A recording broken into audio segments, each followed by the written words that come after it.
لو تناهيتم إلى سر الحياة وصنعتم كائنا حيا نرى. یہی ہے. عربی سعودی عرب میں جاؤ, عربوں میں بعض کوالٹیز بہت خاندانی ہیں, بہت ان میں اسلام کی کچھ چیزیں ایسی عربوں میں باقی رہ گئی ہیں جو بڑی خاندانی ہیں. ان میں ایک یہ بھی ہے کہ میت پہ اچھل کود نہیں کرتے, وہ چیخو پکار نہیں کرتے, صبر, ما قدر اللہ, جو مقدر تھا ہو گیا, بس بڑے سے بڑے غم میں. دوسرا, جیسے ہی موت واقع ہوئی غسل, کفن, دفن, فینش, کوئی تیجا نہیں, کوئی 40واں نہیں, کوئی برسی نہیں. بھائی دعا مانگتے رہو, زندگی پڑی ہے, اور وہ مانگتے ہیں دعا, اور ایسے لوگ زیادہ دعائیں مانگتے ہیں جو تیجے 40 میں کرتے ہیں, وہ فارغ ہو جاتے ہیں بریانیاں پھوڑ پھاڑ کے. تو ہم بھی اپنے والدین کے لیے آج تک دعا کرتے ہیں اور انشاءاللہ موت تک کرتے رہیں گے. سب سے زیادہ دعائیں انسان کرتا ہی اپنے ماں باپ کے لیے بھائی, ان سے بڑا محسن کون ہو سکتا ہے. تو ہم نے تیجا نہیں کیا, ہم نے 40واں نہیں کیا, ہم نے ابا اماں کی برسی نہیں منائی, اسی وجہ سے ساری زندگی ہم ان کے لیے کیا کرتے ہیں, جب دعاؤں کے لیے ہاتھ اٹھاتے ہیں سب سے پہلے اپنے ابا اور اپنی اماں, اپنی ماں اور اپنے باپ کے لیے. اور آپ نے دیگیں لگا لی, فارمیلٹی پوری کر لی, اور دنیا کو پتا چل گیا جی ان کے ہاں ابا گئے ہیں, ہمارے یہاں تو پتہ ہی نہیں چلا بیچارہ. مجھے یاد ہے ایک مہینے بعد بھی لوگ ملتے رہے, کہہ رہے ہیں یار ہمیں یقین نہیں آ رہا کہ ایسے چلے گئے حافظ مسعود صاحب, اتنے بڑے آدمی تھے, اتنے مشہور آدمی تھے, اتنے لوگ ان کو جانتے تھے, یار ایک دم ایسے. میں نے کہا بھائی یہی ہے شریعت میں, کیا ہے ایسے ہی ہے. تو ایک تو میت کی رونمائی کی رسم غلط ہے, دوسرا رونمائی میں ہوتا کیا ہے, ایک تو میں نے بتایا نا چہرے کی رونق میت کی ختم, دوسرا اس کی ناکوں میں روئی ٹھوسی بھی ہوتی ہے, منہ میں روئی, اسی طرح سے اس کی تصویریں لی جا رہی ہوتی ہیں. آپ اپنی کبھی سیلفی کھنچواؤ گے, مفتی صاحب آپ کے ساتھ ایک سیلفی لینا ہے, لیکن پہلے میں ناک میں روئی ٹھوس لوں, اپنے روئی ٹھوسی بھی ہوگی تو پہلے نکالو گے آپ, برا لگ رہا ہوں. تو میت کا بھی اکرام کا حکم ہے, تو اس کے اکرام کا تقاضا یہ نہیں ہے کہ اس کے ساتھ سیلفیاں لے کے ڈالو یا اس کے ناک میں روئیاں ٹھوس کے اس کی تصویریں لو. اس کے اکرام کا تقاضا کیا ہے, اس کے چہرے کو فوراً چھپا دو اور اس کو اس کے ٹھکانے تک پہنچا دو, جہاں اس کی امانت ہے, جس کی امانت ہے, جس زمین کی امانت ہے اس تک پہنچاؤ اس کو. صحابہ کرام ایسے ہی کرتے تھے. یہاں کچھ لوگ اشکال کرتے ہیں کہ نبی کریم صلی اللہ علیہ وسلم کا جنازہ اتنے دن کے بعد کیوں دفن ہوا. بھائی نبی کی کو موت کے بعد بھی ایک ایسی زندگی ملتی ہے, برزخی اتنی پاورفل زندگی ہوتی ہے کہ انبیاء کے چہرے ذرا بھی متغیر نہیں ہوتے. انبیاء کا تو سونے سے وضو نہیں ٹوٹتا میرے بھائی, تو انبیاء کی موت کو عام انسانوں کی موت پر قیاس نہیں کیا جا سکتا. تو نبی صلی اللہ علیہ وسلم کی جب آپ کو دفن کیا گیا اتنے دنوں کے بعد, تو بھی بالکل صحیح سالم آپ صلی اللہ علیہ وسلم کا جسد اطہر تھا. تو وہ عام آدمی اور انبیاء میں بڑا فرق ہوتا ہے, تو یہ عام آدمی کا حکم ہے. تو میں وہ اصل ٹاپک کی طرف آتا ہوں. تو میں یہ کہہ رہا تھا کہ دیکھو انسان کی جیسے ہی موت واقع ہوتی ہے فوراً اس کے اندر کا گند باہر آنا شروع. تو انسان کا جو میٹیریل ہے وہ اس قابل نہیں ہے کہ اس کی وجہ سے انسان کی عزت کی جائے. تبھی تو شیطان نے کہا تھا خلقتنی من نار وخلقتہ من طین, جس کو تو نے مٹی سے, اور مٹی بھی بدبودار مٹی, کھنکھناتی مٹی. بچہ جب ابتدائی دنوں میں حمل ضائع ہو جائے نا تو انتہائی بدبودار ہوتا ہے, وہ سخت اسمیل آتی ہے اس سے. جب وہ خون کا لوتھڑا بنتا ہے, گوشت کا لوتھڑا بنتا ہے, انتہائی بدبودار ہوتا ہے. تو مٹی بھی بدبودار مٹی, من حمأ مسنون. تو شیطان نے اعتراض انسان کے میٹیریل پہ کیا, جس میٹیریل سے اس میں جو مال ڈالا گیا ہے وہ تو گارا ہے, وہ تو مٹی ہے, تو مجھے تو نے آگ سے بنایا, میں کیوں اس کو سردہ کروں. تو قرآن کیا کہتا ہے, انا خلقناہم مما یعلمون, تمہیں جس چیز سے بنایا گیا ہے وہ ہمیں معلوم ہے. اللہ نے اس کا نام بھی نہیں لیا اس موقع پہ. تو کیا مطلب, تمہارا میٹیریل اس قابل نہیں ہے کہ تمہاری عزت کی جائے اور تمہیں جنت میں داخل کر دیا جائے کہ تم بڑے مشک اور عنبر کے ٹیلوں سے بنایا گیا تھا. اور آپ کا نام کیا ہے, عبد الاحد نام ہے نا, عبد الاحد بھائی سے وہ خس کی خوشبو لے کر اس میں ملایا گیا, پھر اس سے انسان کو بنا کے اس میں آنکھیں, سونے کی آنکھیں فٹ کی گئیں, اور ناک چاندی کی لگائی گئی, اور کان جو تھے اس میں وہ مشک و عنبر کے بنائے گئے. اور جب انسان جو ہے کان سے میل نکالتا ہے تو چاندی کے ٹکڑے نکلتے ہیں, اور منہ سے جب تھوکتا ہے تو شہد کی نہریں نکلنا شروع ہو جاتی ہیں. ایسا کچھ بھی نہیں ہے. تو جو ہمارا میٹیریل کسی کام کا نہیں ہے تو فضیلت کے لیے اور جنت کے لیے عمل کے علاوہ اب ہمارے پاس کوئی آپشن نہیں. یہ بالکل ایسے ہی ہے جیسے ہم کہتے ہیں نا بھائی تیری شکل تو اچھی ہے نہیں, کم از کم بات تو اچھی کر لیا کر. کراچی میں یہ بہت کہا جاتا ہے یار انسان کی شکل اچھی نہ ہو تو کم از کم بات تو اچھی کر لے. شکل کی وجہ سے تو تجھ سے محبت ہو نہیں رہی ہے, بات اچھی کر لیتا تو ہم تجھ سے محبت کر لیتے. نہ شکل اچھی نہ بات اچھی. تو اللہ تعالیٰ بھی یہی انداز ہے کہ تم جس چیز سے بنائے گئے وہ اچھا نہیں ہے.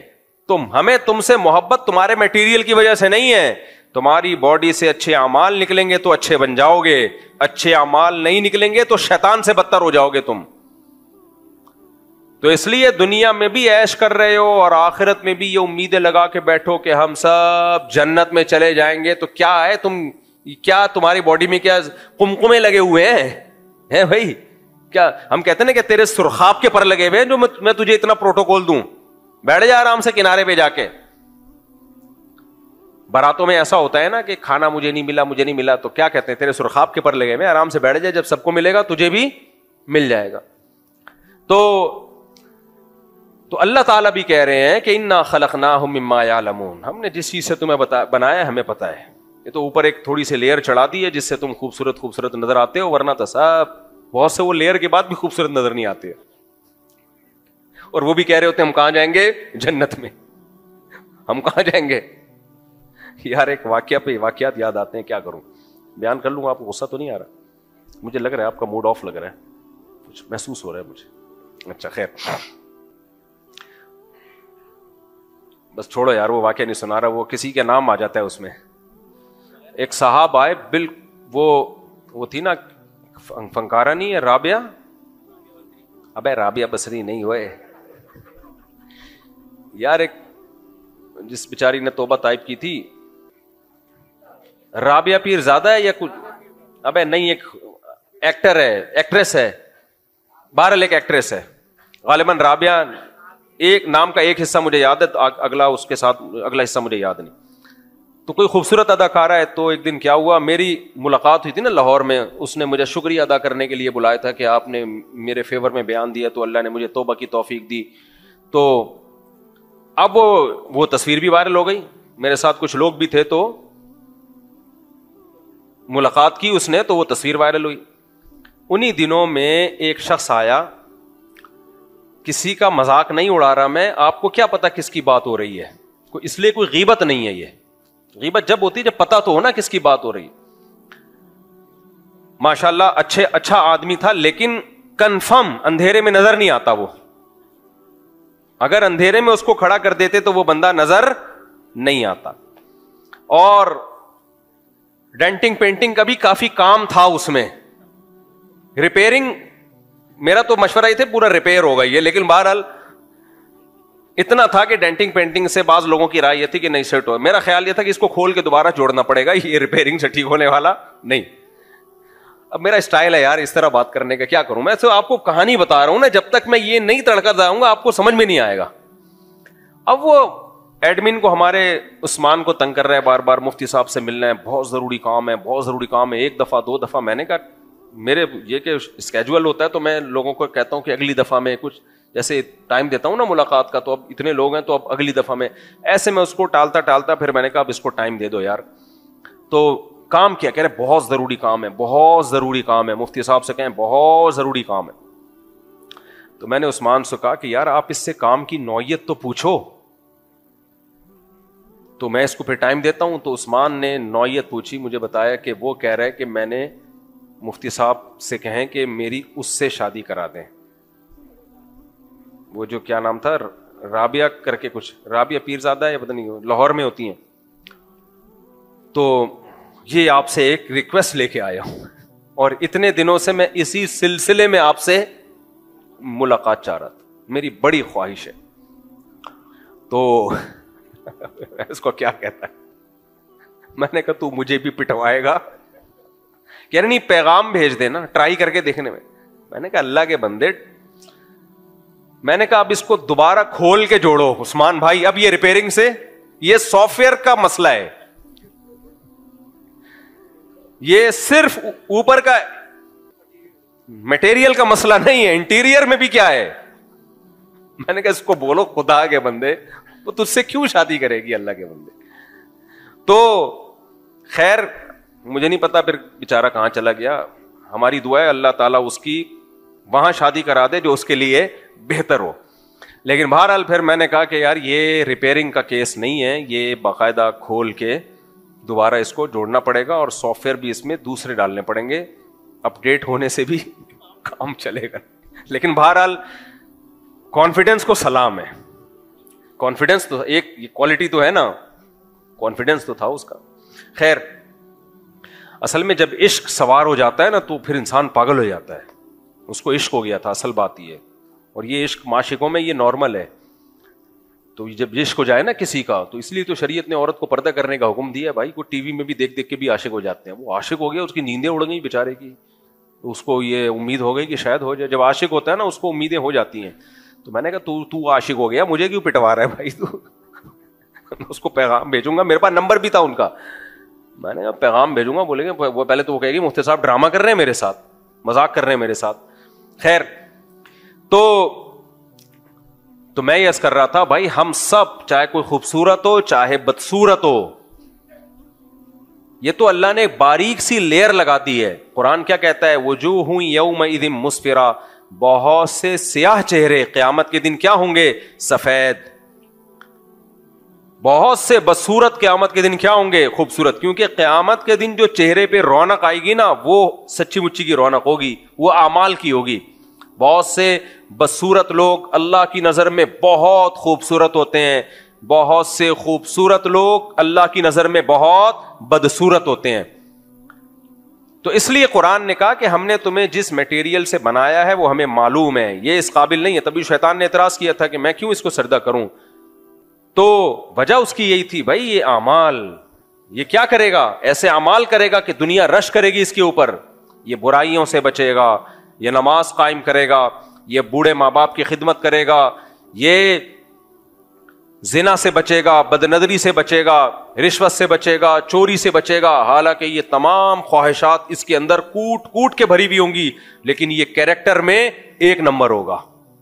ایک نمبر کردار کا آدمی جتنا مرضی بدصورت ہو, لیکن کیریکٹر اللہ کی نظر میں اس کو اونچا کر دے گا. اور دونوں کتنے خوبصورت ہیں دنیا میں ہم نے دیکھے ہیں, بد کردار ہوتے ہیں بس, اور جھوٹ بولتے ہیں اور دھوکہ دیتے ہیں لوگوں کو, نماز چھوڑتے ہیں, قضا کرتے ہیں نماز, کوئی اہمیت نہیں ان کے, بلکہ نمازوں کا مذاق اڑاتے ہیں. تو کتنا مرضی ہینڈسم ہو, خوبصورت ہو, اللہ نے کیا کرنا ہے. تو اللہ کہتے ہیں ہم نے تمہیں جس میٹیریل سے بنایا نا وہ ہمیں معلوم ہے, تو اچھا عمل کر کے اچھے بن سکتے ہو اور جنت کے حقدار بن سکتے ہو. تو مشرکین مکہ جو اپنی صحت پہ, خوبصورتی پہ, مال و دولت پہ ناز کر رہے ہیں, اللہ نے کہا یہ ناز بنتا نہیں ہے تمہارا. عمل لے کر آؤ گے تو آخرت ملے گی, عمل نہیں لے کر آؤ گے تو آخرت میں کوئی حصہ نہیں ہے تمہارا. تو میرے بھائی یہ مشرکین کے بارے میں نازل ہوئی, لیکن آج ہم بھی اسی خوش فہمی میں مبتلا ہیں. دنیا میں اللہ کو وہی یاد کرتا ہے جو کسی پریشانی میں آ جائے, پھر وہ سمجھتا ہے کہ یار آخرت میں بھی کچھ پریشانی ہو سکتی ہے. لیکن دنیا میں جس کو خوشیاں مل رہی ہیں, ساری حاجتیں پوری ہو رہی ہیں, سب کچھ, ساری ضرورتیں پوری ہو رہی ہیں, سب سے زیادہ اللہ سے غافل بھی وہی ہوتا ہے. تو اس لیے یہ غفلت کے پردے انہی لوگوں پر آتے ہیں جو دنیا میں خوشحال ہیں. وہ سمجھتے ہیں ہم یہاں خوشحال ہیں تو وہاں بھی کیا ہوں گے, خوشحال ہوں گے. تو اللہ نے فرمایا کلا, نا نا نا, یہاں کی خوشحالی تو آزمائش ہے, اصل تو آخرت ہے جو ہمیشہ والی زندگی ہے. یہاں اچھا کرو گے تو وہاں اچھا ملے گا, یہاں برا کرو گے تو وہاں انجام برا ہوگا تمہارا. ہوا و حرص والا دل بدل دے, میرا غفلت میں ڈوبا دل بدل دے.